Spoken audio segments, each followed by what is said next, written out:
Alors, Mika Salo a tenu à revenir quand même sur la pénalité d'Hamilton qui je juge sévère mais correcte. Mika Salo a reconnu que la pénalité infligée à Lewis Hamilton à Sochi était sévère, alors que le Britannique avait fait des essais de départ à même la piste.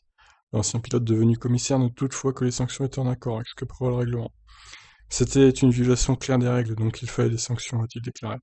Nous pensions aussi que c'était sévère, mais nous avons agi en accord avec le barème de pénalité.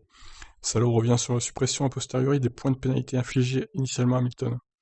Après la course, on nous a montré une conversation radio entre Hamilton et l'équipe, qui prouvait que l'équipe lui avait donné l'autorisation de faire un essai de départ.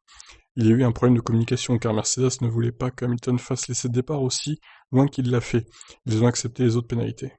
Il nie en revanche, comme Hamilton l'a sous-entendu, que les pénalités soient décidées pour le ralentir. Les commissaires ont tellement d'informations et de données à leur disposition que les décisions se font toujours avec une raison. En dépit d'une rumeur selon laquelle il aurait transmis à la chaîne finlandaise Seymour le résultat de l'enquête sur Hamilton avant l'annonce de la pénalité, Salo assure que sa place en tant que commissaire de course n'est pas menacée. C'est totalement sur la base du volontariat, personne ne me force à le faire. Les équipes me choisissent pour ce rôle et je n'ai pas entendu de plainte de leur part.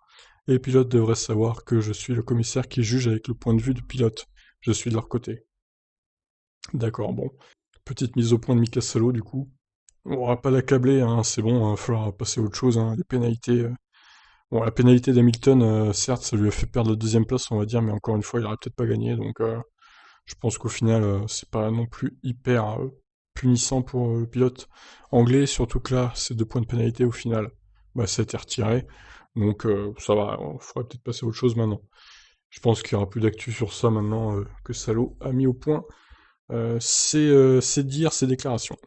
Je vous laisse réagir, qu'en pensez-vous? Ciao ciao.